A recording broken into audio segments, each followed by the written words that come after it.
मुंबई नाशिक महामार्गावरील भुयारी मार्ग, उड्डाणपूल यांसारख्या कामांसह रस्त्यावर पडलेल्या खड्ड्यांमुळे निर्माण झालेल्या वाहतूक कोंडीच्या त्रासातून नागरिकांची मुक्तता करण्यासाठी सर्व प्रकारच्या उपाययोजना युद्धपातळीवरती राबवाव्यात.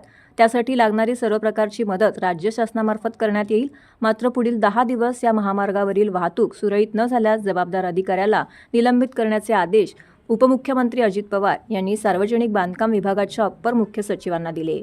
मुंबई नाशिक महामार्गाच्या सुधारणेबाबत उपमुख्यमंत्री अजित पवार यांच्या अध्यक्षतेखाली मंत्रालयातील त्यांच्या समिती कक्षामध्ये ही बैठक घेण्यात आली. या बैठकीस अन्न व नागरी पुरवठा मंत्री छगन भुजबळ, आमदार रईस खान, नियोजन विभागाचे अप्पर मुख्य सचिव राजगोपाल देवरा, वित्त विभागाचे अप्पर मुख्य सचिव OP गुप्ता यांसह सार्वजनिक बांधकाम मंत्री दादाजी भुसे, आमदार देवयानी फरांदी, दिलीप बनकर, हिरामन खोसकर यांच्यासह संबंधित यंत्रणांचे वरिष्ठ अधिकारी दृश्य प्रणालीद्वारे सहभागी झाले होते.